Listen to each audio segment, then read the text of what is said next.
Good morning, everybody. It is February the 4th. And thank you, everybody, for joining me for Morning Coffee Talk Live with Dave. I got my coffee ready. I'm waiting for you, the rest of you, to come join me on this Wednesday morning, as I like to call it, hump day, because we've got to get over the hump for the week. And and then we're on the downhill slide and ready to go. So I'm just going to give everybody a quick chance to gather themselves and join me here this morning. Always takes a minute while they send out all the notifications that the live has started. I wanted to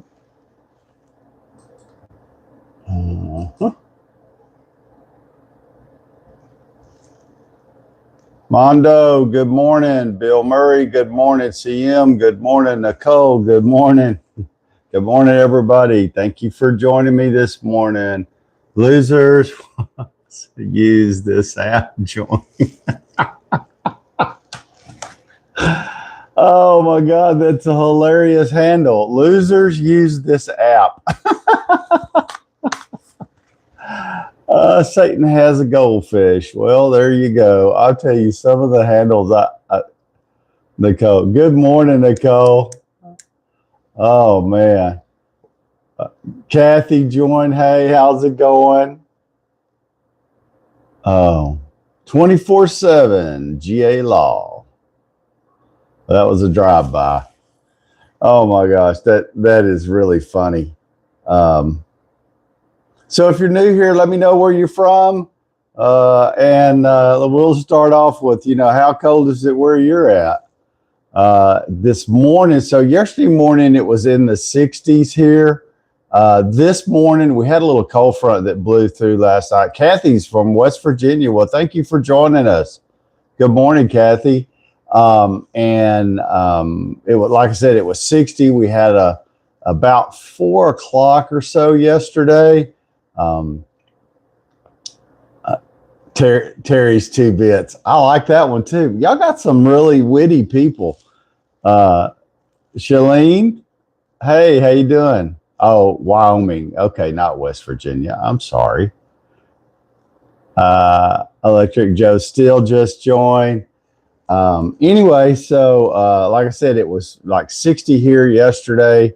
And then this morning it's 40 because we had a little cold front blow through. Stinger 5661 joined. Good morning. Forgiven. Thank you. You're so kind. Do I have a dream car? I absolutely have a dream car. But it's probably not a car. It's a pickup. But I do like cars too. I mean, I can think of a lot of. I'd like to have a 1965 Ford Mustang with a 289 engine in it. A 2-speed transmission. I mean, could even have a more modern transmission. Nowadays when they refurb cars, it's unlike. Hey, Kim, good morning. JW, good morning. Thank you for joining us on Morning Coffee Talk. Thank you.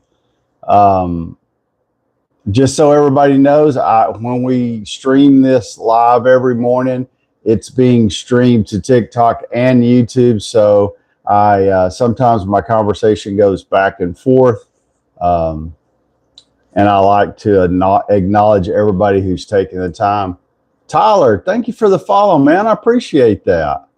Thank you. So if you're new here, I always ask everybody to do what you do. Click all the buttons, subscribe, follow. I've put out a challenge. Caden Welch just followed. Thanks, man. I appreciate you. If I get to 10,000 followers, that I will shave my mustache off on the live. But it's not looking good for y'all. So share with your friends and family, spread the word. We got to get to 10,000 by Monday morning. And we probably still got, we got a ways to go.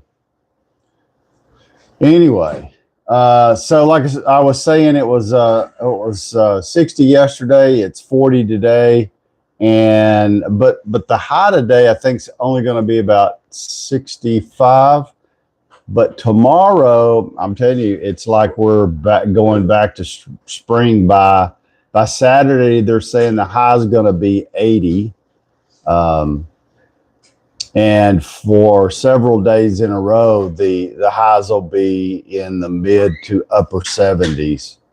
And then I think they said something about another, in Texas, when they say cold front, it could mean that the temp's going to change 5 degrees, or it could mean that it's going to drop 45 degrees. And so the standard in Texas is, if you don't like the weather, wait a minute, it'll change, because it can be really cold one day and a total day out of the blue. You could have an 80, 85 degree day going, not hardly believable that the weather can change that quick, but it does. And Kathy says it's 25 in Wyoming. That's cold. Kelly, good morning, everybody. Good morning. Ruled by Saturn's back. Thank you. Thank you for joining. Hey, guys, just a quick reminder, and I'm going to hound you about this so that you all remember. I did get some entries yesterday for the Benchmade pocket knife. If you haven't heard, or you hadn't been with us the last day or two, we're doing a giveaway for this Benchmade pocket knife. And all you have to do is send me an email with your first and last name to Dave's Shop, 2 at gmail.com. In the subject line, type in giveaway, Benchmade, raffle, just so that I know that that's what you're sending me an email about. You can send me emails about other stuff to that email address too. I'm working on doing, this is the first one too. This is the first giveaway I've done. So we're going to give this away. I'm trying to let all of, I want to give it a week of letting everybody know.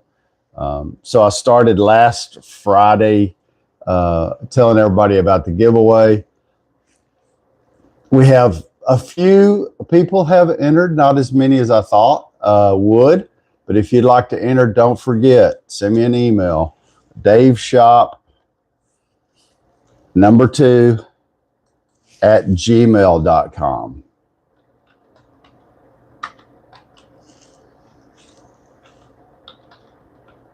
And in the subject line, type in Benchmade, raffle, giveaway, knife, something to let me know that that's what you've sent me an email for. And it has to include your first and last name.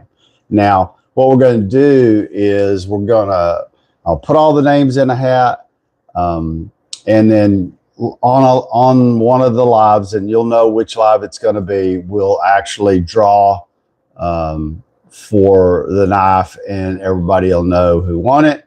And at that point, I will send that person an email, and I'll need a response back with your, of course, your first, last name, address, and a phone number. And once I get that, when I ship, and more than likely, it looks like I'm going to use UPS, just because I like UPS and or FedEx have good tracking on their packages. So that's probably who I'm going to be using. And I have a UPS account. So yeah.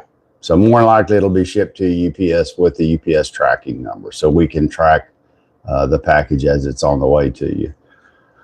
And then I have, after that raffle's over, we're going to do another one. I have another item I want to have a giveaway. And then late yesterday, I have a company that I've done some videos for in the past reached out. And of course, they wanted to send me some more products and do for me to do a video on YouTube. And so I've responded to them to see if they would be okay if we shared their products during the live stream. And so if they agree, they're gonna send us something. And then and the good thing about them is whoever wins the giveaway, I'll just gather the information, I'll forward it on to the company, and they will ship it directly to you. So that way I don't have to ship it. But so, and I'm hoping that they're going to give me a call because, you know, they could potentially be a sponsor on the show if they decide that they would like to do that. So, Chris, good morning. Hey man, what's the temp in the Panhandle this morning?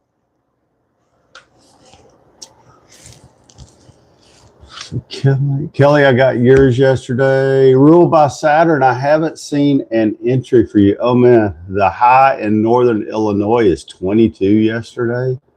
Yow, that's cold. Michigan's still just, you know, Michigan's just cold. Not as cold, but still cold. Hope you have a good day. NPW 4484. Thank you for joining us this morning. You know, 40 with predicted a 55. Well, that's good. So I figured today, it being Wednesday, and get over the hump day. I had to go round and round with TikTok yesterday. Again, they dinged one of my videos trying to say that I advertised the wrong price on it, and I figured I was going to lose that one too, because you're always arguing with an AI computer. But actually, this time, and I've done the same thing in the past and lost, but this time I sent them a screenshot of their checkout page, and they backed off and restored the video. But oh well, one win out of many losses, I guess. And then late yesterday, I did have a meeting with YouTube, and I'm going through, if you don't know, I'm going through a boot camp training, and YouTube's really pushing for vertical lives, which we were already doing. And I got to talk to some creators from all over, and it's really funny how they have small creators. They have a few big creators, that have hundreds of thousands of followers that go live. That's not my case. But I would say more of the creators are usually, smaller creators, because most of those people have full-time jobs and they do it on the side. But it's been really a learning process for me. I mean, a lot of it is stuff I knew, but just being able to talk to other creators and people who go live and hear some of the challenges that they have are pretty common when you do that. So, yeah. And so, the one thing that they always talk about is consistency. And of course, being semi-retired now, it's pretty easy to do consistency. But when I was working, I didn't have as much time. I couldn't stay live as long as I'm able to now. And I know, again, I tell you, this is just, I don't think it's been meant to be, but because I've had several people ask me, hey, like when you go on your walk, go live. So they can see me getting some exercise and know that. Good morning, Ed. How you doing? And so I was trying to mimic Ed, go for a walk and go live at the same time. I mean, he didn't go live, but he made videos. And for me, I'm just like trying to get a little exercise because I think in what's been going on, and I don't remember if I told you yesterday that my wife's father's youngest sister had a stroke and been really sick the last couple of weeks, and they didn't think she was making it, and she passed away yesterday. So thank you. But thank the Lord that she's not suffering anymore. And, we're praying for the rest of the family. We don't know at this point. We think a funeral will be Saturday at the soonest or one day next week. So I'll let you know if I happen to need to be out that day. But we'll see. We'll see what's going on. So anyway, so there's an update on that. Okay, so let's move on. Ed, how have you been this week?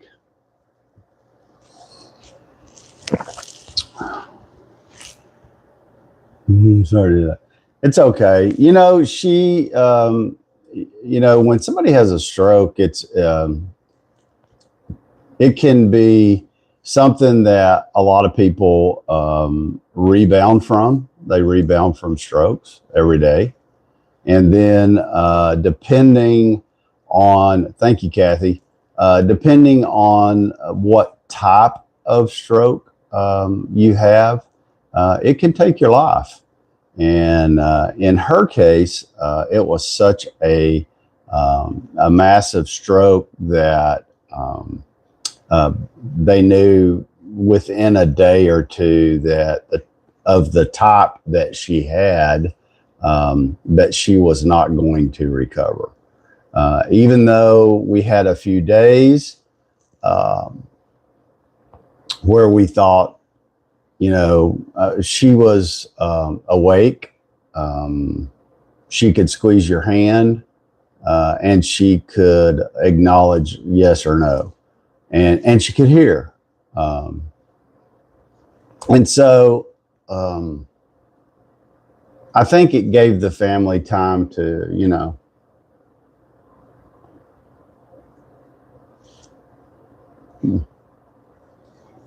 had a stroke and paralyzed his whole right side. Yeah, it was her right side too. But it gave the family time to gather and at least have a word with her. Because think about there's a lot of people that die suddenly in the middle of the night from heart attacks and suddenly and their families don't get any time to talk to them or converse with them before they pass away. I mean, we don't get to pick that. So I mean, I think that's a blessing. It's sad to see somebody in that condition, but it was a good thing that family had time to come in and see her and speak with her. So that was good. Yeah. So that's life sometimes. Let's see here. Have a good day. Thank you. Tim joined us over here on YouTube. Thank you, Tim, for joining. I came across people sleeping on the live. I would not watch those. Oh man. So That would be funny if you came across somebody's live and the live was running and they're laying it in the chair or on the bed or on the couch asleep. How about that? That's funny. But back to my discussion, I was trying to kind of do something like Ed did. I'm trying to go for a walk every day. I'm not a person that really likes to walk. I find it boring.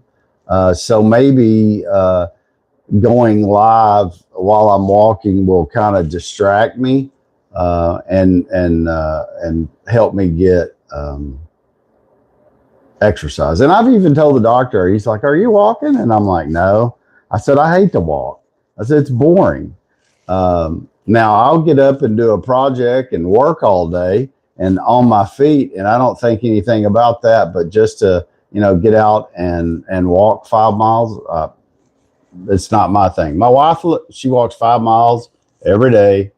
You know, rain, sleet, or snow mostly, and it's been really good for her. For her, it's like Ed. I don't know how much weight she lost, but she lost some weight after she retired and had the time to start working. Walking every day. So that's been good. But anyway, so I take off yesterday, right? Well, two things. I've had to have AC work done like 2 weeks ago, and they had to fix a few things, and they redid some of the duct work in the attic. And of course, I wasn't thinking to go back and double check what they had done. I just had glanced and saw that they were up there working where they were supposed to, but I hadn't physically climbed up the ladder because the AC unit's on the opposite side of the house, and then crawled or walked over on the decking and checked out what they did. And I have two attic pull downs. One's in the garage and one's in a hallway. And normally I use the one in the garage, but the other day I was getting something for my daughter, and I used the ladder that was in the hallway, and I pull it down and I look straight up, and at the top of those stairs, the attic's all decked because that's where the AC unit is, or part of the AC unit, and then the other part's outside. And all I can see, and next to it there at the top of the stairs, is the water heater. I know it's nuts. Why would you put a water heater in the attic? I agree with you. I think it's a bad idea. I've seen the kind of damage that can happen if a water heater fails. It can cause thousands of dollars worth of water damage, but builders put them upstairs because it's cheaper. We have natural gas here, so our water heater is a gas water heater. But it wouldn't matter whether it's gas or electric. Code is it has to be about 2 foot off the ground in a closet. And in previous homes, that's where it's been, is out in the garage in a closet. But they've started putting them all in attics. And I look up at the top, and what is right in front, right across the top half of the water heater, is ductwork. So if something happens to the water heater, they can't get to the water heater to remove it or replace it or work on it because the ductwork's immediately in front of it. So I'm like, oh my gosh, here we go again. So I call the air conditioning company and tell them, I'd taken a picture and sent it over and said, hey, this ain't gonna work. I said, I just noticed it.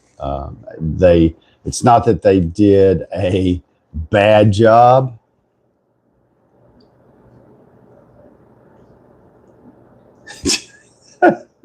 I do, Ed.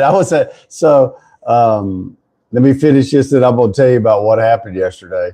So I'm like, well, that's not going to work. So I call the AC company, and she goes, well, did they do it wrong? And I was like, well, yes and no. It's connected, and where it's connected on both ends is where it should be.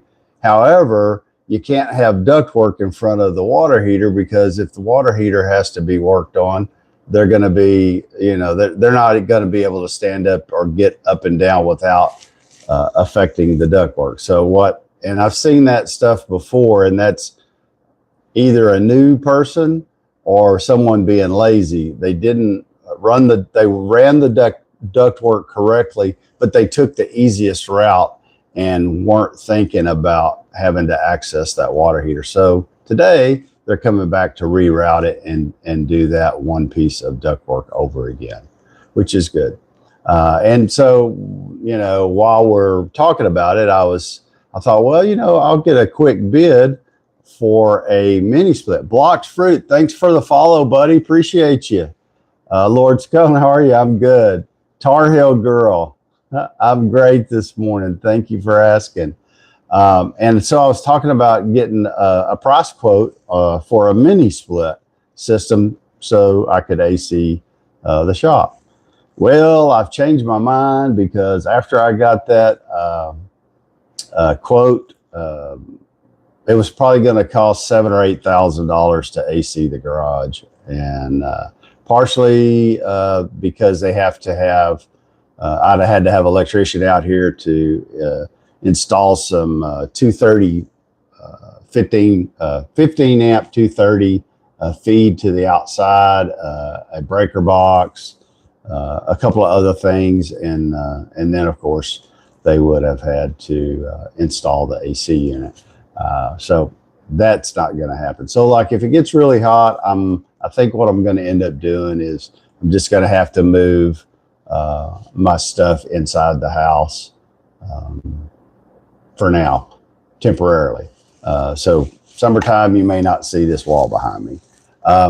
So Ed, I'm thinking, okay, I've had all this different stuff going on yesterday. I knew I wanted to go for a walk, and I had my phone in, and I'm like, okay, it was about 3:45. And I said, all right, I'm going to go do it right now. I'm going to go do a, like 45-minute walk. And so I take off down the sidewalk. I start the live. 3 or 4 people join. And by the time I get to the end of the street, and we live in the middle of the block, so half a block. So I get half a block on the walk, and I look down, and the phone has 2%, and then it goes dead. And I started laughing. I said, well, so I turn around, come back to the house because my wife doesn't like it if you go on a walk and you don't have a phone, because with the phone, we have an app where we can track each other just in case, something were to happen. The other person at least knows where to begin to look for you at. Anyway, so the phone went dead. So I just turned around, came back. So I didn't get much of a walk in yesterday, but I know I'm going to have to be a little more prepared and make sure that my phone's got a full charge on it before I take off. We got along for thousands of years without a phone. You're right. We did. I think that's funny. Hey, Connie, how's it going? People don't realize that, we didn't have phones. Thank you. We didn't have pagers. Does anybody remember having pagers? I know some of you on here had a pager. So when pagers were really, maybe the next walk. Yeah. I'm going to do it again today. It's supposed to be really pretty. I think they said the high around 68 this afternoon. The caveman had everything figured out. I remember. Yeah. So pagers, you remember those? I always thought that was funny. I carried at the time that pagers were really popular. I worked for Coca-Cola, and of course, I think I had 2 or 3 pagers I had to wear every day. 1 personal, and then 2 for work, and it was crazy. And I remember, I'll tell you something else, that when the pagers were really popular, what else was really popular was payphones. You couldn't go anywhere where there wasn't a bank of of payphones. And outside of like grocery stores and convenience stores and stuff like that, they always at least had two phones. And some of the nicer ones, they'd have, a bank of 4 or 5 phones, and people would be standing outside talking on those payphones. I spent several years through that process talking on payphones, and always making sure I had a pocket full of quarters. I thought it was funny. Coca-Cola would give us $5 twice a week in quarters to make phone calls, because we had to call our orders in as we went through the day. So anyway, I had a pager from our household. My mom. Yeah, exactly. That's what I tell my kids all the time. There's payphone. Yeah, if you pay attention, do you see payphones anywhere anymore? And think about this. Payphones could be still useful because inevitably, I see it all the time. People go, "Oh, my phone's dead," because they weren't paying attention, or maybe an app started running in the background and they didn't know it was running, and it drained their battery. Of course, we have our cars, and if you're somewhat prepared, you might be able to plug it in. But if you were out of a vehicle and not where you could plug it in, I could see where payphones might still have a use.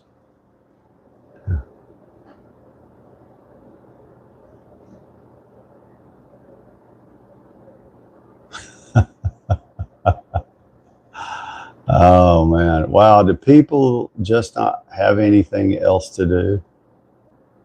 I guess I'm missing out, Mudflap. Oh my God. I'm sorry. I'm confused. They're having conversations without me, which is fine. That's great. We have a whole lot to do. We're sitting here talking. Yeah. Long time no see, Connie. Hey, Connie, how you doing? Thank you for joining us this morning. I've got some new people over here on YouTube. So if you're new, make sure you like, share, follow, all that fun stuff. So like I said, I was telling everybody I got to get to 10,000 followers by next Monday if you want to see me shave my mustache off live. And I don't think that's going to happen, but hey, it was Ed was asking me about it, and we talked about it last week. And then I thought, I'll tell you what, I'm gonna put a challenge out there. Give me to 10,000 followers, and I'll shave that mustache off right in front of you. Because when it's your time, what does it sell? Yeah, I did.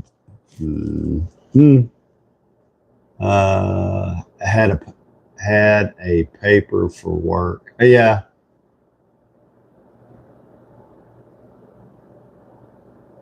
It was a great time to be alive. It's a great time to be alive now. So are y'all seeing, just out of curiosity, and to kind of, poke the bear maybe a little bit, just a little bit. Have you seen where these school kids are leaving school during school hours to go out and protest ICE agents doing their job? Are y'all seeing that in your part of the country where school kids are doing that? Well, if you don't know, the city of Austin is probably one of the most liberal thinking large cities close to me, and there's like-minded people in a lot of places, and by all means you do have the right to protest peacefully about something you don't like, and you have the First Amendment rights, and I agree with that too. But I don't agree with kids leaving school and doing stuff like that. Like, they call it a walkout. And what's the funny thing is, probably 99% of them don't even really understand what's going on. What they do is listen to the social media who tell half truths or no truths or nothing anywhere close to the truth, and just get people stirred up. So anyway, I don't think kids should be leaving school to participate in that. And so there's a lot of stuff going on locally here. Trust, no need to track.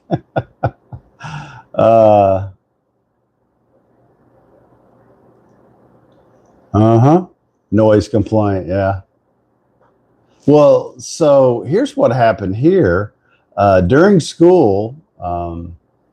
There's a school that's probably, I don't know, a couple of miles from the local super Walmart, and they all converged on the Walmart parking lot.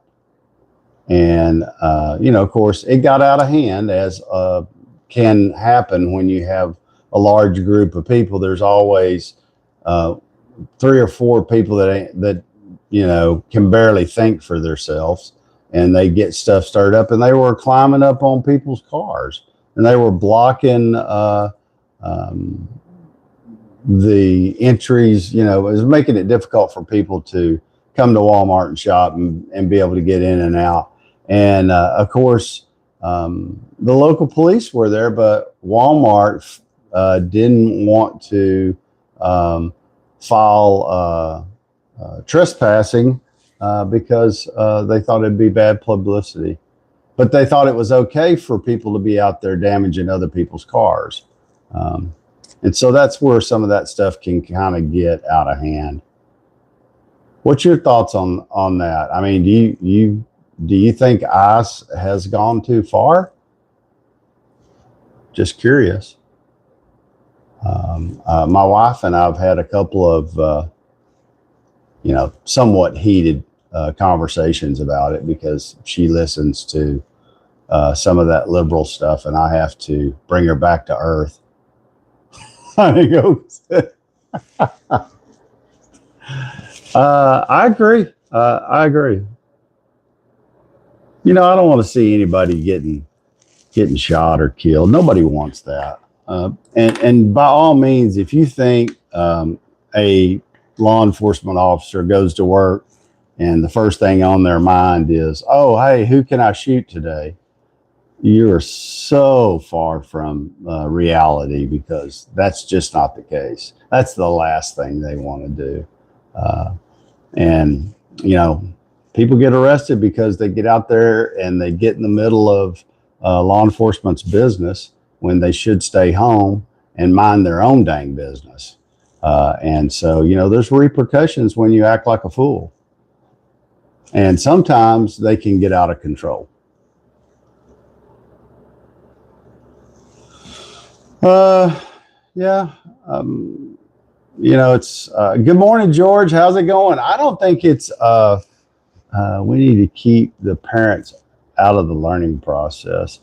Morning, God, you kind of have a and I can only get this firsthand because my wife was involved in the school districts here for a long time, and she saw changes and stuff. And a lot of these, especially at the high school, maybe some at the junior high too, but especially at the high school level, our kids start to, develop their own little goofy brains, even though they're not totally developed.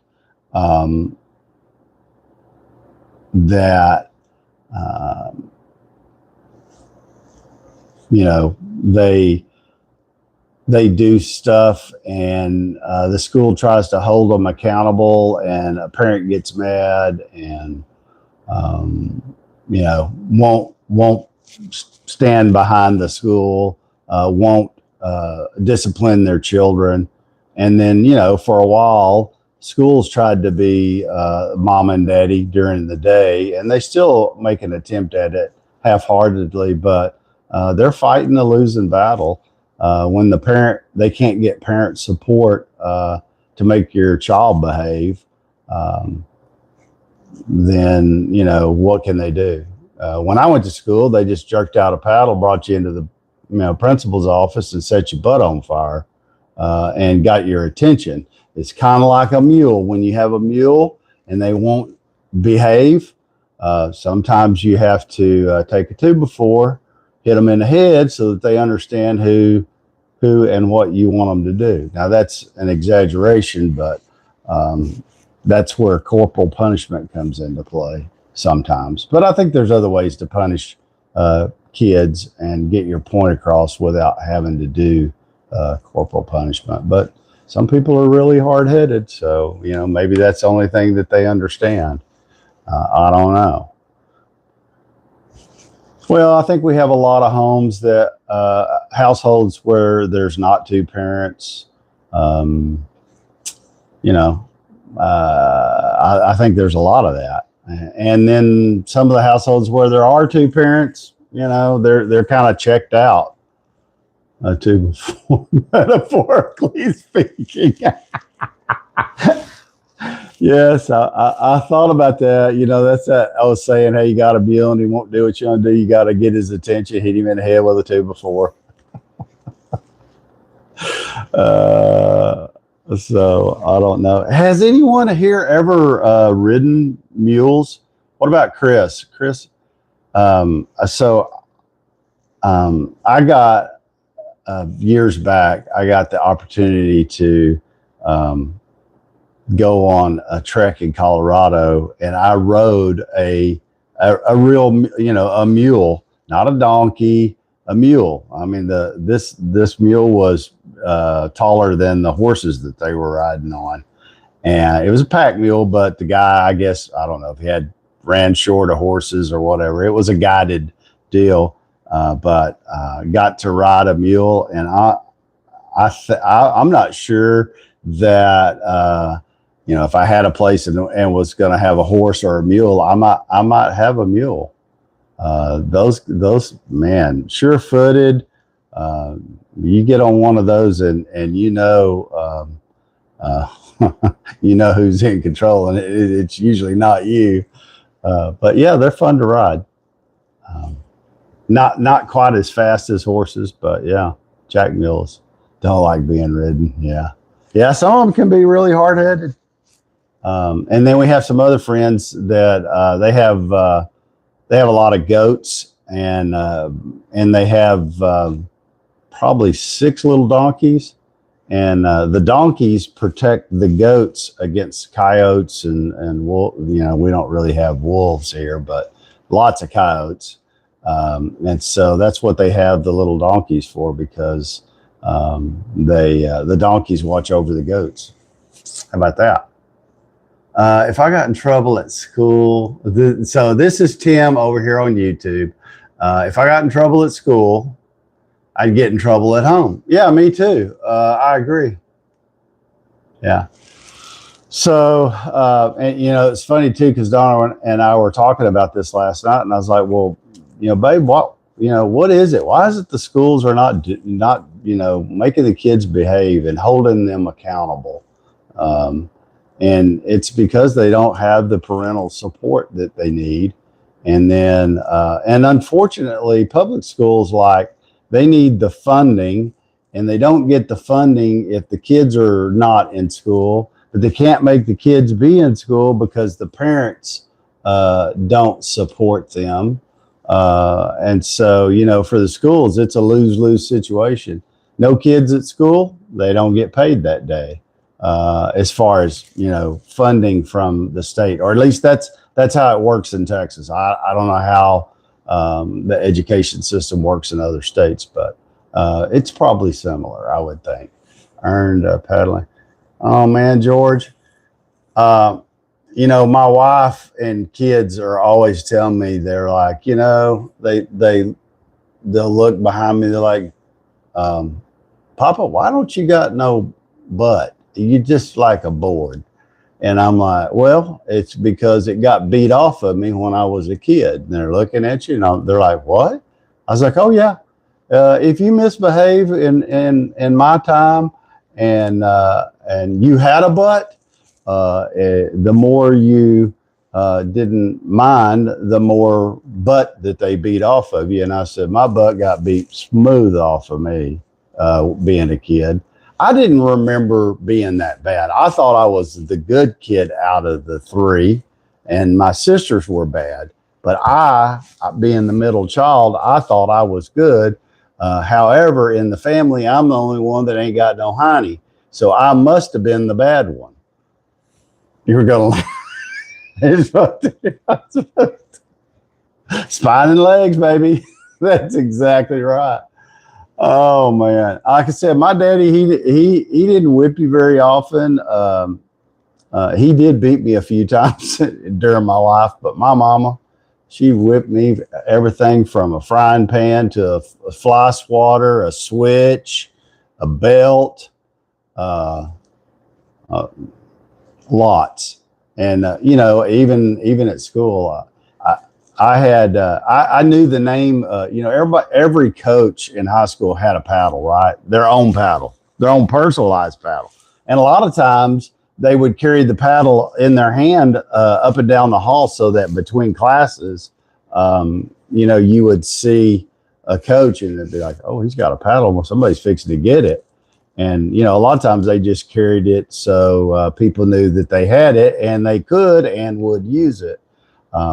Anyway, so like I was a freshman or sophomore in high school, and I had one of the football coaches was my biology teacher, and it's Coach Morgan. I don't think I'll ever forget him.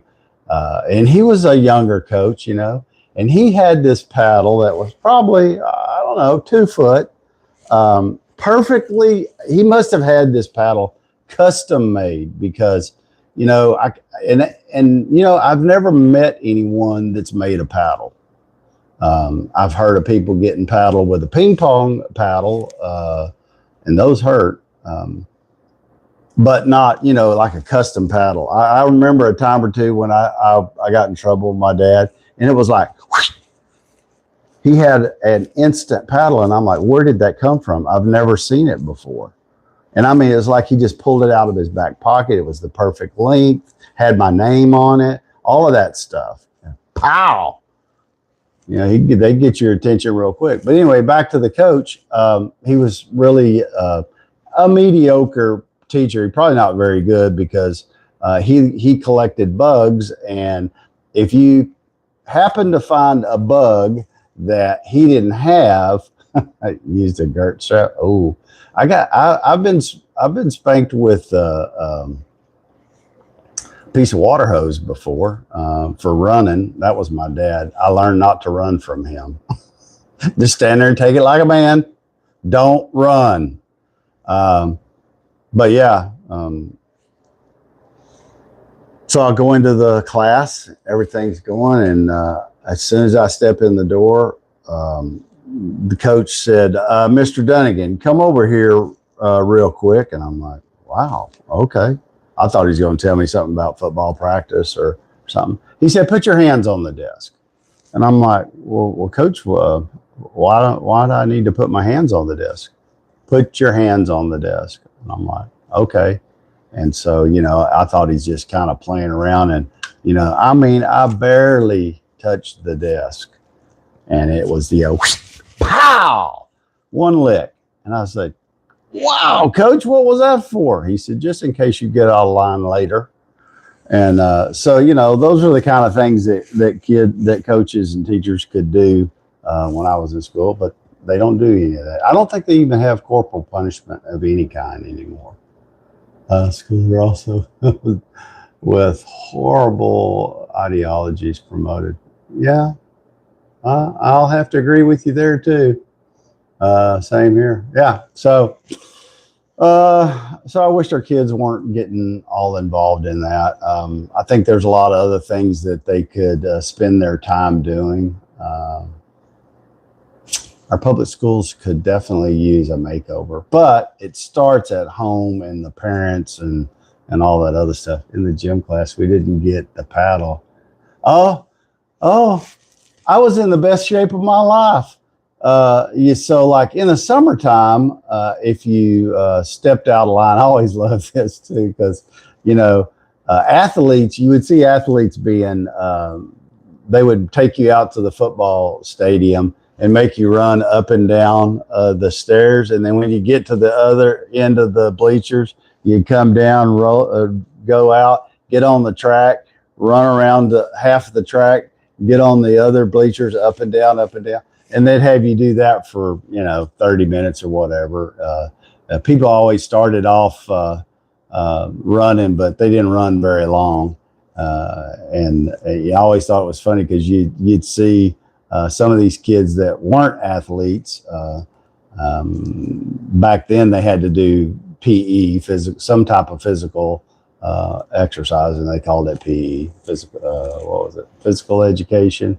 And all it was they played games most of the time, but they did do some running and got some exercise. And so you'd see those kids, and if they had to run bleachers like that, they didn't make it. By the time they made it around the first time, they'd be like bent over, couldn't catch their breath. So all that fun stuff. So how far to walk? So that's a funny story. My wife, but everybody says, well, your wife walks. Why don't you go walk with your wife? Well, I would love to go for a walk with her, but she doesn't walk. She nearly runs. She has a super fast walk, and it's not just me. I've had other people tell me the same, and so I can't keep up with her, and she gets frustrated and so she walks by herself, and I walk by myself because we have a different walk. She says I'm slow. Everybody else says she's really fast, and it's good. She's in good shape. But I got 2 bad knees and 1 real bad knee. And so that kind of slows my gait down some. But I still think you can walk and get some exercise. Usually, I think the walk I usually go on is about 2 miles. And I can do that in about, 30, 45 minutes, depending on what I'm doing. PE, first 2 years of high school, that was a replacement for race. Yeah, that's true. Yeah.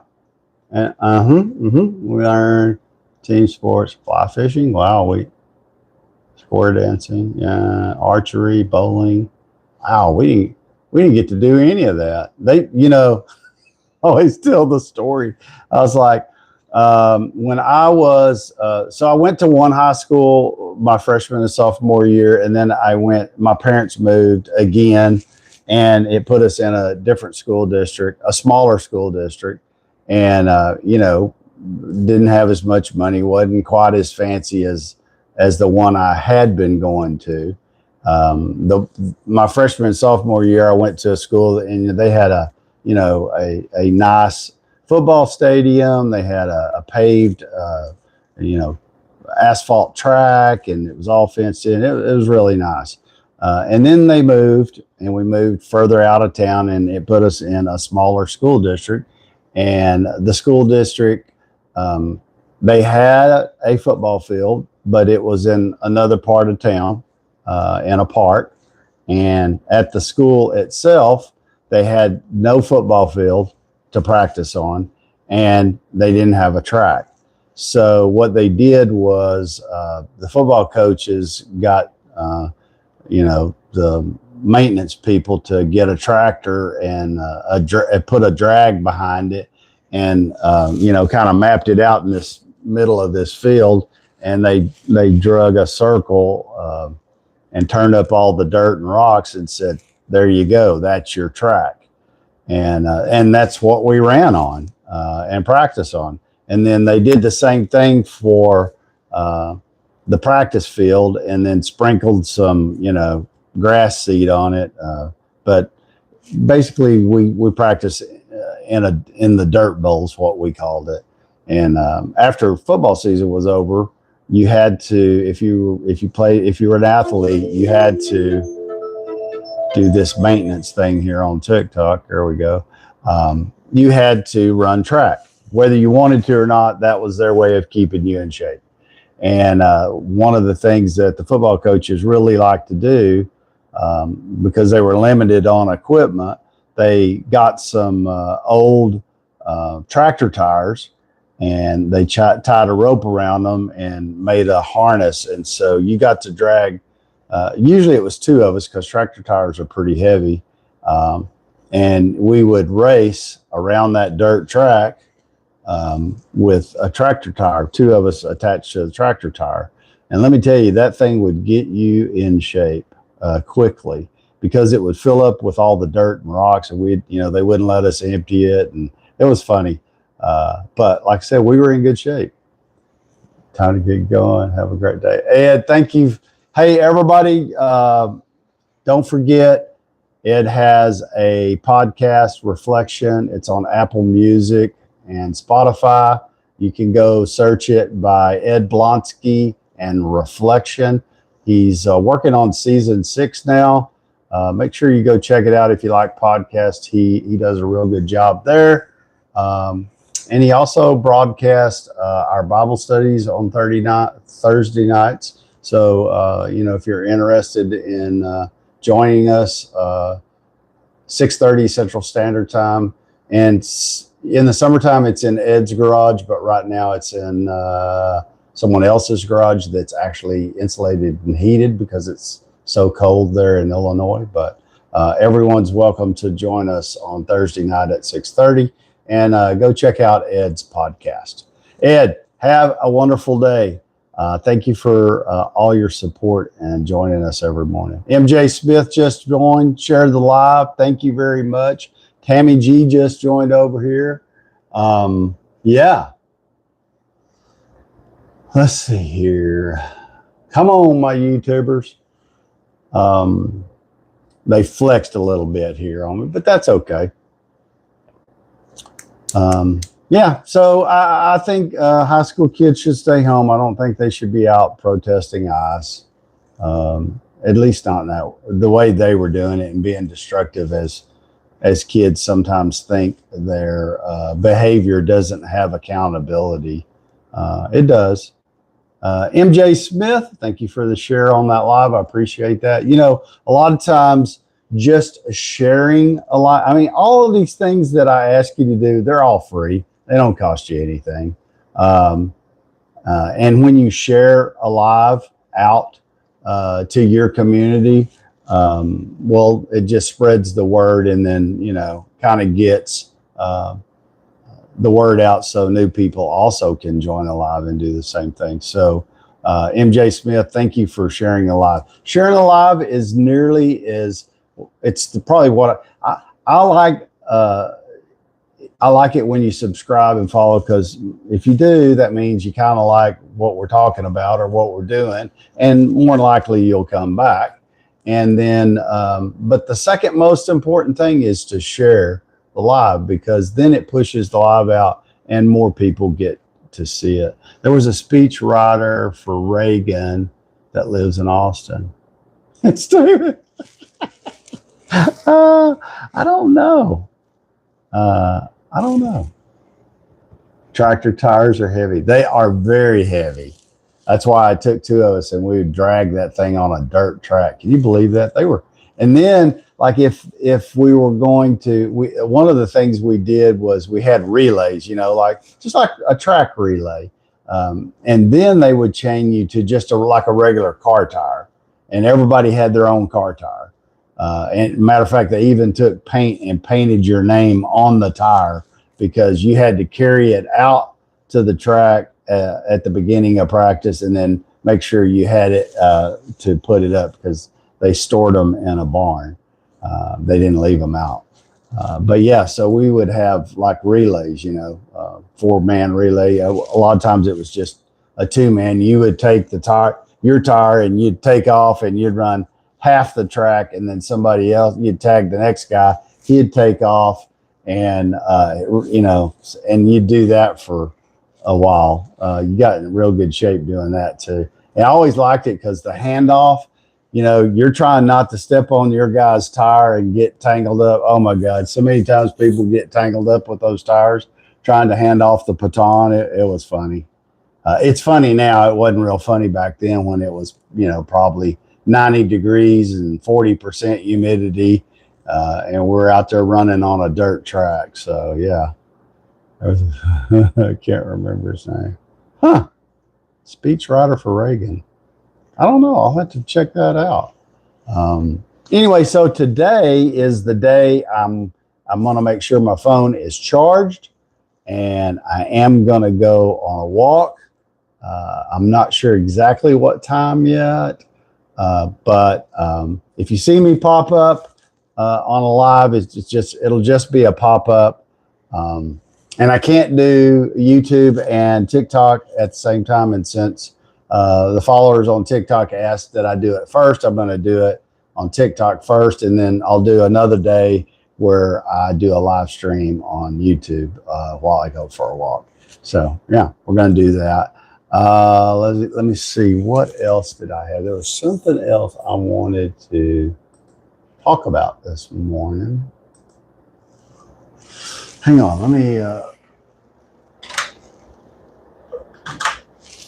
for some reason out here in the shop it was a bit chilly. Okay. Anybody here that hasn't heard, let me just give a quick reminder, YouTube. We are giving away this Benchmade knife. If you want to, TikTokers, if you haven't seen this, we're giving away a Benchmade pocket knife. If you haven't entered the contest yet, please send me a email to daveshop2@gmail.com. In the subject, put in raffle, giveaway, or Benchmade. That way I know you want to enter into the raffle. Looks like we got 1, 2, 3, 4, 5, 6. Man, somebody's going to win this pocket knife pretty easily, because so far I only have 6 people who have entered for the draw. It's free. It doesn't cost anything. This is just the first of many. I've kind of, email address again is here. Let me, since you're on TikTok, George, I'll type it for you real quick here.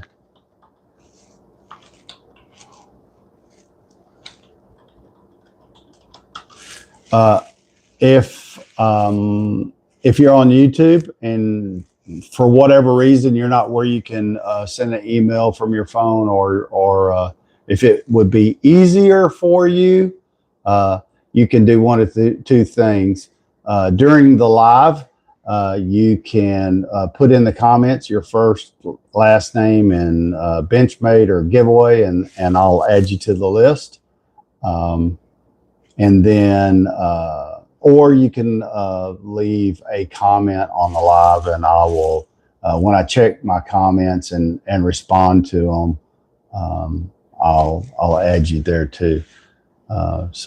So far though, I've got Corey, Ethan, Kelly, Lance, Chris, Ed, and Nicole. So if you haven't sent me an email and you want to enter the giveaway, please, you have to only requirement really is you have to be inside the US. If you're outside the United States, I can't ship outside the United States, but everybody inside the United States has an opportunity to win the pocket knife. And then after this giveaway, I'm going to do it. I have another item I'm going to give away too. So there'll be another giveaway. And then, like I said earlier, I have a company that I'm kind of working with and hoping that maybe I'll get a sponsorship out of them. But they've offered to do a giveaway of their product. And so there's at least 3 giveaways coming. And it's my way of giving back to all of you for joining me every morning and listening to me talk and engaging and having a cup of coffee with me and keeping me sane. So let's see how many weeks it's been. So my last day of work when I got laid off was January the 2nd. And I can tell you, without all of this, I'm not sure I wouldn't have lost my sanity. It's been it's been a really difficult transition going from having a well-paying job to not having a job.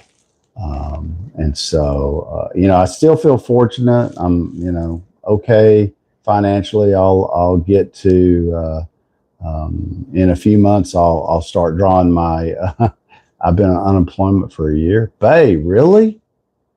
Well, try this on for size. I'm sorry that you've been on there. Uh, Bay, that picture looks, that picture you used for your icon, you look really young. No unemployment benefits, just unemployed. Okay. Trump's economy. Well, Trump inherited a bad economy. And, I keep telling my wife and everybody else is you can't expect um, for the economy to turn around. I'm kind of disappointed too. I thought, don't hang up. I thought we were going to talk there. It's not. Oh, it's not a picture of you. Okay, good. Well, thank you for joining. And like I said, come hang out with us. Are you on LinkedIn, Lance? Or Bay Lance? Okay. Check out my LinkedIn page. I mean, I don't know what kind of work you're looking for, but we've been pretty successful. We've had several people. I mean, there's a lot of people experiencing unemployment, and there's a lot of people that got laid off at the end of this of 2025. And the job market's really tough. Most employers are not, they're just now starting to consider hiring and restaffing and doing what all they do. Yeah. Let us know what you're looking for, and you never know.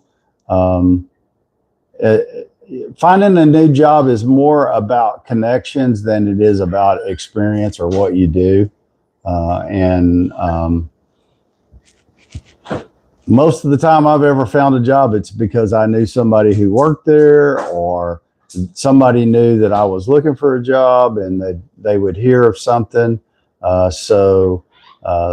think you have a better chance of finding a job the more you grow your connections around you. A lot of times you get them looking for you, and they'll send you leads.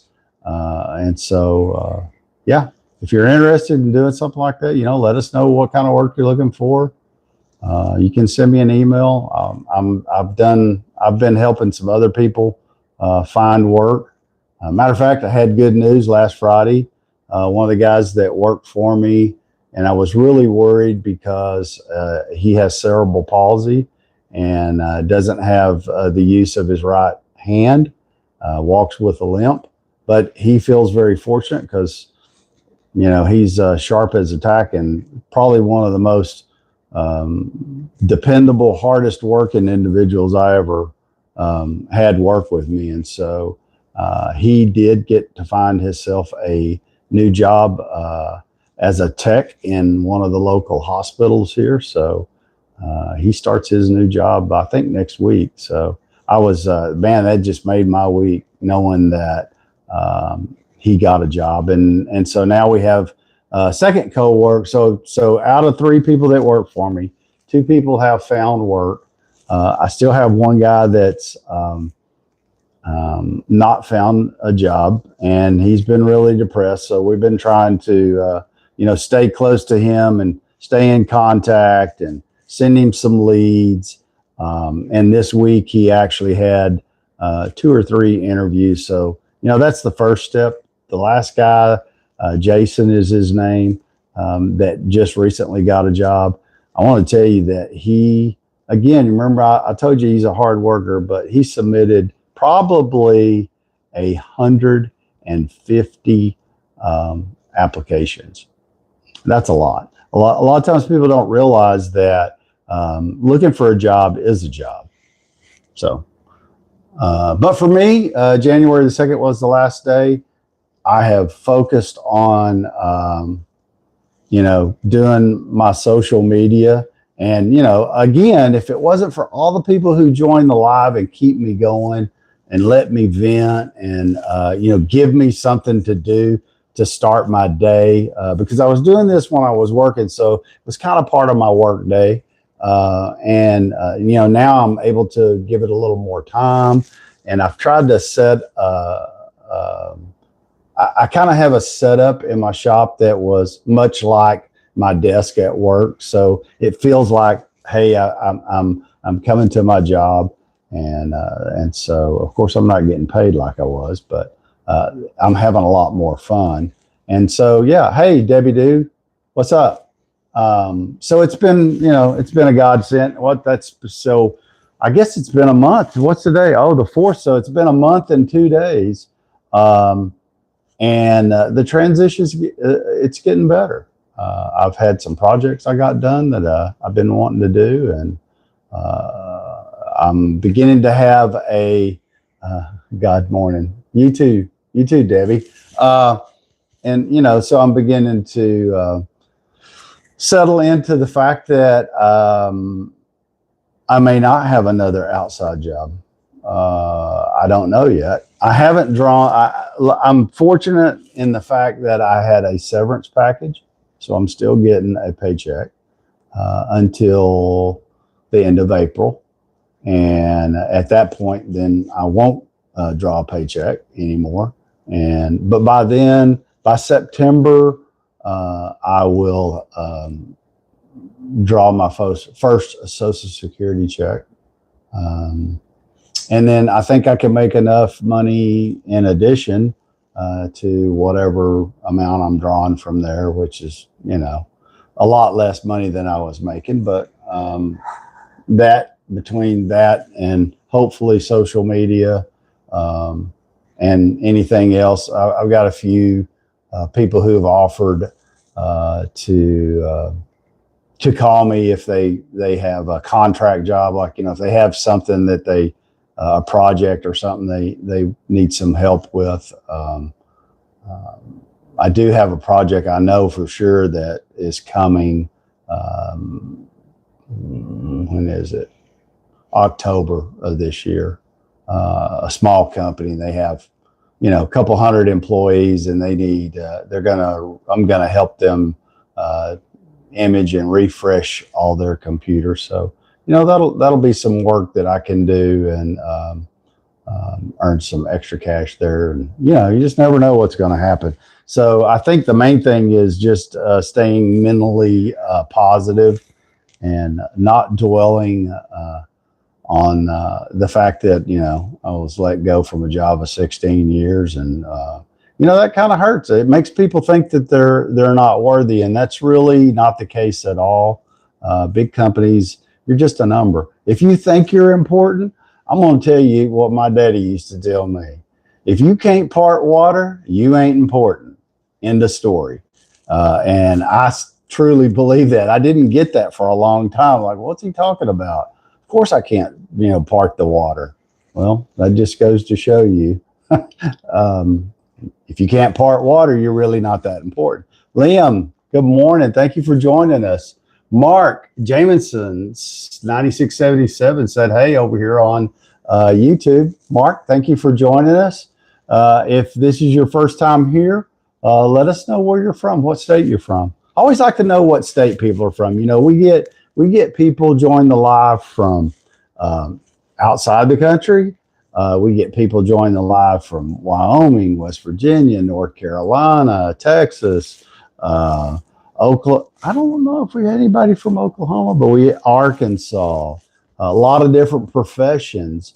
We have Tractor Man, who was an AC guy.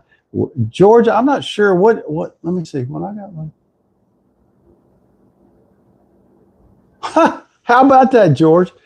That's a great story that a lot of times when we lose a job, I have people ask me this all the time. They're like, how in the world did you get to work as an analyst in technology? And I was like, well, because they know my history and the kind of work I've done. The biggest majority, um, um, what I wanted to do when I got out of high school is I went to work for the state of Texas. I was a prison guard at the state penitentiary in Huntsville, Texas. Um, After being there about a year, I was attacked by two inmates, and couldn't work for 6 months. I had a couple of surgeries. My That kind of scared my wife, and she's like, "You're not going to do law enforcement." Well, going to college was predicated on working for the state because it was kind of like, we'll send you to college and pay, but you have to work for us. And so when that ended, that also was one of the factors that ended my college career at the time. So then, being a police officer kind of went out the window because I felt like my marriage was more important than my career at that point, and still today too. And so then, I got into doing all kinds of jobs. I worked construction. I ran heavy equipment. I did some retail work. I worked for a drugstore chain as a store manager. Retail's not for me. I hated that job. I worked 70 hours a week and didn't get paid diddly doodly.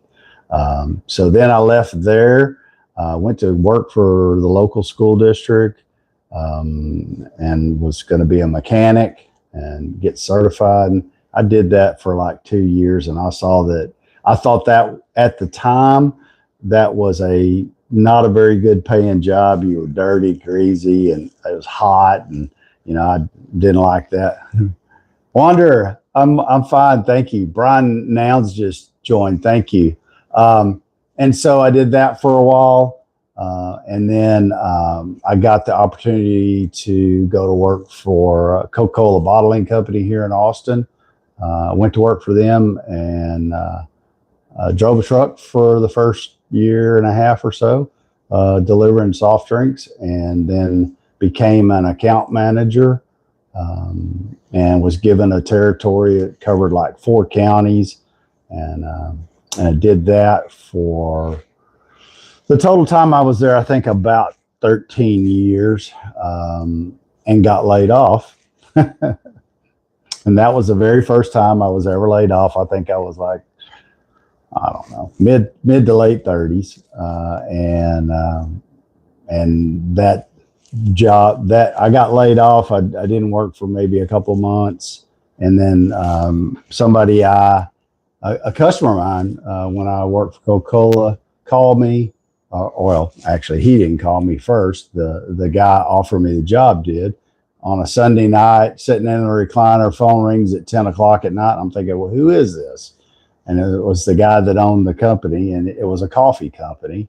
And he wanted to talk to me about becoming his sales manager. And so sure enough, I took the job. It paid more than Coca-Cola paid at the time. And I worked for him for 11 or 12 years until he sold the business to another company, who then laid me off again. So I went into the coffee business for myself for a few years with a partner. That didn't work out. And matter of fact, it was good when it was good, but when it turned bad, it was terrible. And then I did just some odd contracting work at the time, built houses for a year and a half for Lennar Homes. Got laid off there. So you see, getting laid off is kind of part of my has been part of my career. And after I got laid off there, I was a mortgage inspector, and that was all contract work for a company out of Minnesota. And I did that for probably a little over a year and a half. But at the same time, because it was a contract job, I knew I needed benefits. I was 50 years old. kind of lost and didn't know what I was going to do. And I got again, out of the clear blue, I get a phone call, and it's from a company called Starwood Hotels. They own Sheridan and some other hotel chains. And they offered me a job, and I was going to be able to work from home, first work from home job, and I could keep my contracting gig going.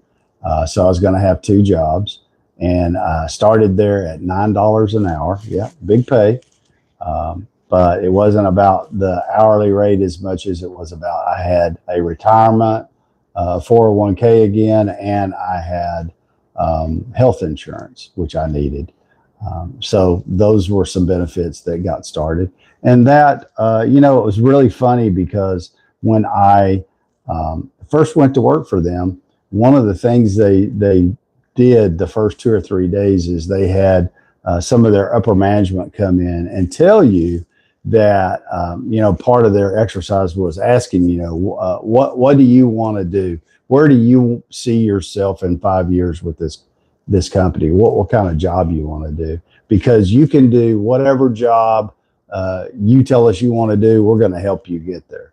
And I've heard that before, and I thought, boy, what a crock. But guess what? Oh, okay. You're a loan processor. Okay. Hey, Debbie. And anyway, so that turned into a pretty good gig, and the pay jumped quite a bit. And then their IT department was having all kinds of issues and couldn't get anybody to help them. And it was, I started off at the very bottom doing all the work that nobody else wanted to do, and ended up being on the IT staff. And my only education was what I knew that I'd taught myself. I didn't even have a computer till I was nearly 40. So I had a lot to learn, a whole lot to learn. And the guy that I worked under, we're still friends today. And he's still with the company. So in the buyout, when Marriott bought us out, we got laid off twice. So that's kind of been a theme. Everywhere I work, they do layoffs. So yeah, and that's how I got into technology. And I was with them doing technology for 16 years. And then they did a reorg, and here I am fixing to be 67. And in the technology field, if you're 67, you're done, because they're not looking, big companies are not looking to hire anybody in that age bracket. They won't tell you that because it's age discrimination, but it's how it is. I've had 3 or 4 recruiters tell me if I wanted to get back into technology, I had about a 6% chance of getting a job. So technology, I still like technology. I keep up with it, and I learned a lot, and it's been really beneficial. So I'll still kind of do some contract stuff on the side, but hopefully the social media will generate enough to offset. And if it does, then this is what I'd like to do the rest of my life. So yeah. So there you go. My life story, all in 5 minutes. Wanda, I had to take out a loan just to get a job. Needed an auto. Yeah. That's the thing that people don't realize. And let me see here. Mark, Fredericksburg, Virginia. Thank you. You liked and subscribed. Boom. Thanks, man. I appreciate you. You're helping me get one step closer to that 10,000. I don't know why 10,000 followers is kind of like the first milestone that creators, well, on YouTube, the first milestone is getting 1,000 followers, because then they give you some more access. And I think TikTok's about 1,000 followers too, to get access to different stuff. However, the next one, the next real big goal is 10,000 followers. And, I hear people talk all the time like, oh yeah, I got 20,000 followers in, a week and a half. I'm not sure I believe them. Maybe so. But That's not been my experience either on TikTok or on YouTube. You don't gain followers. I haven't gained 20,000 followers in 2 weeks. I think the most I've ever got in one fell swoop is,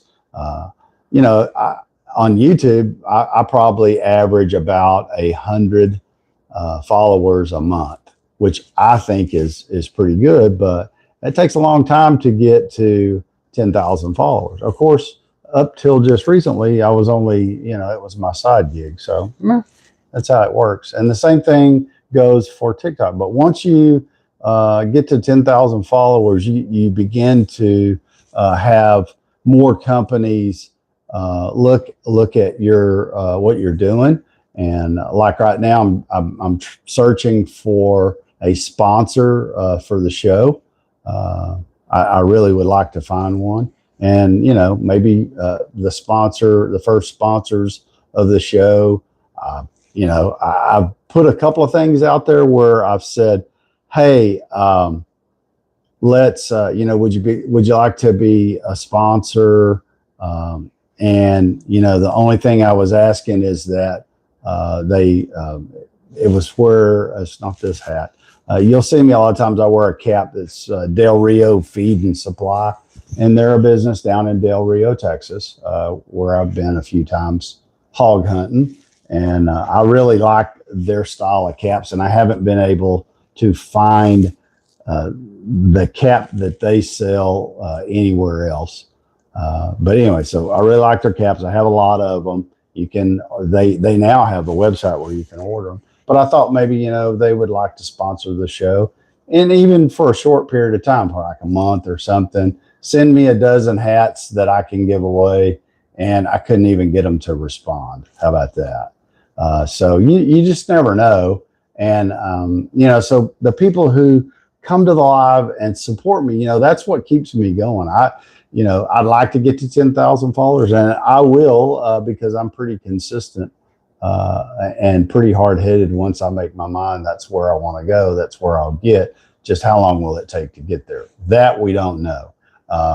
But I will get there. And when it does, eventually we'll get somebody to help sponsor the show. And, I think all of you are not naive, and you don't think that I'm doing this just out of the kindness of my heart. I do it because I would like to, and do currently make some money doing social media because I'm an affiliate for Amazon, YouTube, TikTok, and some independents. So I don't hide that. And I don't hide the fact that I'm trying to grow the social media part of it. So that I can generate enough cash flow so I can kind of draw my Social Security, offset my salary, and not have to draw my retirement investments because my whole plan was I was going to work till I was 70 and then retire, and I was going to hold off drawing any of my retirement out of my investments until I was 72, or I think it's 73 now. So you don't physically have to start drawing any of your retirement money until you're 73. And then the government says there's mandatory withdrawals that you have to take. So that was my goal. It hasn't quite worked out that way, but if social media can step in there, and the Social Security, and my wife has a really good pension, thank God. And then, everything's about even, and I can still be back on track for that part of it. So, yeah. Let's see here. Ruled by Saturn.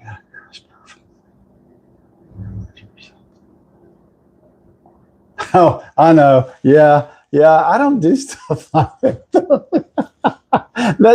So I tell people all the time, so I reduce followers to focus on decent folk. Like, well, thank you, Wander. I appreciate it. I think that, you see all kinds of creators online And, here's one of the reasons I went live was because I would be on social media. MK, thank you for joining. And I would see somebody live, and I'd kind of watch them for a minute. And I was like, okay, but what are they doing? They weren't really, a lot of times they weren't even talking. They were just sitting in the screen and had some music playing. And occasionally they would start talking, and there's still, I see, and I'm like, wow. So there's no meat, no structure, no nothing to their lives. And they've got, 25,000 followers. They got 300 people on the live at the same time. And I'm like, what, I don't understand what attracts people to those lives. Maybe they've been doing it a long time. I don't know. But anyway, they're going to do theirs. I'm going to do mine. And if growing slowly is the way to do it, which I'm not sure is not the way to do it, because at least that way you get to know people. They know you. And you start to build those long-term relationships. And I think that's where going live is really beneficial. Matter of fact, I'll tell you a story. Last night, sitting in the recliner, posting the last couple of question of the day videos that I try to do daily. And I saw a little pop up, and it said Ranger. Well, Ranger is on TikTok, and I don't know if any of you guys have ever seen Ranger, but he joins some of the lives, but his schedule doesn't allow him to join a lot of time in the morning because he's on his way to work. But his, he's commented and watched a lot of my videos. And so I know who it is when his icon pops up, but his icon is a caricature. It's not a picture of himself. And so I've never, other than talking to him online over the last few months, I didn't have a clue what he looked like, what he was doing, who he was. And last night, second time he told me, he says the second time he had gone live, I saw it and I thought, is this Ranger? And I had to look at his icon, and sure enough, it was his icon. So I joined his live. And so I actually got to meet him face to face online last night. But we had a conversation, and a super nice guy, which I already knew he was a nice guy because he always says kind things and is real supportive. And so we had a probably, I don't know, 30 minutes or so back and forth on his live. And anyway, so that's what I'm talking about when you get to meet people like that. If they go live and you get to see, you're not looking at an icon or a caricature, you get to see who their face. And so thank God for technology there. Samantha, good morning. Thank you for joining us this morning. So, there's some really positive things that happen with technology and going live.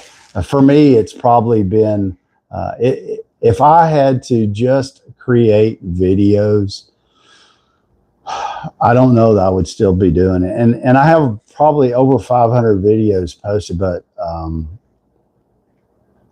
it gets, you're talking to a camera, and you may or may not have people watch the video. And so, you put a lot of work in, and you don't always get a lot of results out of it. And the people who do watch your video may not ever comment. And so you don't have any interaction there with people who are watching your videos. So that's why going live is a lot better for me anyway. And I'm still making videos because it's part of the deal. Samantha, thanks for the follow. I appreciate that. Good morning. Like that smile. And so there we go. That's what I do. And I have what I consider some of the best supporters out there. And so one of the things that I like to, or I've decided to do, because I'm fortunate enough that I have vendors sending me free products to shoot a 30-second video And most of them, you don't have to make but one. You can make multiples if you want, but you're not required to make but one video for the product. A lot of those products, I don't want to give away something that I'm like, because sometimes I'll get a product and it's just okay. It's not, if I was out looking and shopping, I might or might not purchase it. But then I get some stuff that I'm like, that's really nice and it's well made. And yeah. And so some of those items I want to give away. And it's really funny because there's a guy on YouTube. I'm trying to think what his name was. He posted a ton of videos. He's really hilarious. He was one of the ones that and I think he's on TikTok too. I'll have to look up his name. But anyway, he has really, he was the construction worker, and you see his videos, and he plays multiple characters, like the guy that doesn't want to come to work or doesn't do any work when he comes to work. And then he's playing the boss. And so I'll have to find his channel so I can share it with you. But he is hilarious. But I just recently saw him on YouTube. I think it's YouTube. And his channel, he got some sponsors. His channel has completely blown up. This guy was a construction worker. He ran cranes and bulldozers. He worked in the construction industry. And now he's doing it full time as a creator on YouTube. And dude, they're giving away Jeeps, super expensive tools. He's got Milwaukee. I mean, you name it. He's got tool companies behind him. He's got a ATV company that's sponsoring. They're giving away an ATV.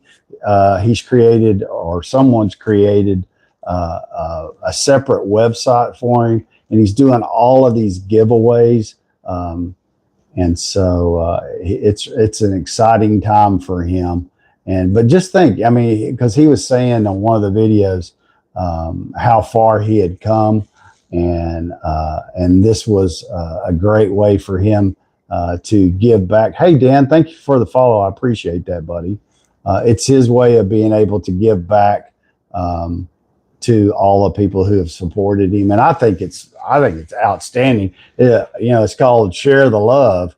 If you get it going and somebody's giving you stuff, and it's really not costing you much, maybe a few minutes of your time. Well, if you can give it out, and I started doing it with Home Depot, because Lord of mercy, I got patio furniture, washing machines, more stuff than I could ever want or need at the time. And it's a lot better feeling when you're giving than receiving. And I don't think anyone's ever argued that point with me. Pretty much everybody agrees. If you're giving, you get a much better feeling than if somebody's giving you something. And so, yeah, that's what we're going to do. I'm going to, like I said, I'm going to continue to focus on the giveaways as my way to say thank you for the support and all that fun stuff. Anyway, so y'all keep coming back. Tomorrow's Thursday. Today's Wednesday, hump day. We're going to get right past this middle part of the week, and then we're on the downhill slide. We'll do meet again here 6 a.m. tomorrow morning, Thursday. Be February the 5th. Friday's February the 6th. February, I have two birthdays in February. If you have a birthday in February and you join the live, make sure you let me know that it's your birthday, so that we can all celebrate your birthday with you. And so this month, on February the 16th, is my wife's birthday. So I'm always busy for February. So the 14th, if you're married or have a significant other, don't forget, the 14th is Valentine's Day. And guys, a lot of times, if you've been married a long time, those kind of holidays can kind of slip by you, if you know what I mean. Don't let that happen. Do something. So we have Valentine's Day. And then 2 days later, my wife has a birthday. And then let's see, on the 27th of February, my youngest granddaughter turns 18. So she has a birthday. So February's, and my sister-in-law was born in February, my wife's sister. So she has a birthday. So they're like, 4 or 5 things going on in February. I'm always like relieved when February's over and March gets here. Because then we don't have any more birthdays until, that would be mine in September. So there you go. Thank you, everybody, for coming and joining me this morning and listening to me just ramble. If you have, again, I keep putting this out there, and I'm still not getting anything. Don't forget, if you just joined, we're giving away this Benchmade knife, okay? Soon. In a raffle or a giveaway. All you have to do, no purchase necessary, no nothing. Just send me an email, and in the email subject line, type in raffle, giveaway, Benchmade, and your first and last name. And you're going to send it to Dave's Shop, 2 at gmail.com. So hopefully later today, I'm going to see some emails. I have it up on another screen and I'm watching it. So right now there's only like 5 or 6 people in the raffle. So, you got a really good chance to win that. And it's not going to cost you anything. If you happen to, we're going to actually do the raffle and draw during a live, and you'll know when that is. And you don't have to be present to win, but I would like it if you were, because then we can all celebrate together. Yes, Benchmade, I've been told, is a very good brand. This just so if you don't know anything about Benchmade, they make a really good quality knife. I'll even take it out and show again. So this has like a little wristband on it. But it's a small everyday carry pocket knife, super sharp, has the black colored blade on it. And I'll let you see, you see their logo, and then they have that on that side. Let me get it where you can see it. It's the M4. So same thing here. You can see the butterfly there, and then that. It's got a little pocket clip. For me, I don't use the pocket clip, but what I like about this is if you don't want the pocket clip and it bothers you, you can take it off. But this would make it's super sharp. It's a quality knife. It also comes with this little, it's not like winning the lotto if you get this, but it's just a little token. And it is a quality knife, and I would carry it every day in my pocket, except that I have too many knives now. And so I thought it made a great opportunity to give it away. But these are made in Oregon, so it's when you get stuff like that from companies here in the United States, we're supporting our economy, and you're going to get a quality product there if you win. So make sure you enter. It's super easy, no strings attached. If we draw your name, no cost out of your pocket, I'll ship it directly to you. And if you're the winner, well, then we can celebrate all together, because you'll be here during the live, and I'll ship it to you right away. Probably going to ship via UPS. So you'll get a UPS tracking number so you can track it, and you'll know when it's coming and going to be delivered to your home if you're the winner. And then after that, we're going to do, I have another item, we're going to do a new giveaway. And then again, like I said earlier, I have a company that I'm trying to get them to be a sponsor, but they've already offered to furnish some products to give away. And so we have at least 3 giveaways here in the near future, and hopefully more to come. Anyway, thank you everybody for today. Thank you for joining. I am going to go on a walk this afternoon for my TikTok people. I'm not sure. It's probably going to be after this afternoon. So if you see me pop up on your feed and I'm going live, you know that I've prepared better. I've got my phone charged up. I got my mic on, and I'm going on about a 45-minute walk. And then if the weather's still good, see that today's Wednesday. So if the weather's good and I can, I'll go on another walk Thursday, and I'll live stream for all my YouTube followers. So thank you, everybody. Have a great and wonderful day. Go do something kind, because you never know what your kindness does, or what kind of effect it's going to have on the person that you are kind to. So until tomorrow, have a wonderful day. Thank you for joining me. Thank you for all the support. Have a great day. Go get some sunshine in if you can. And I'll see you back here 6 a.m. in the morning for Morning Coffee Talk. Thank you. Thank you. Thank you.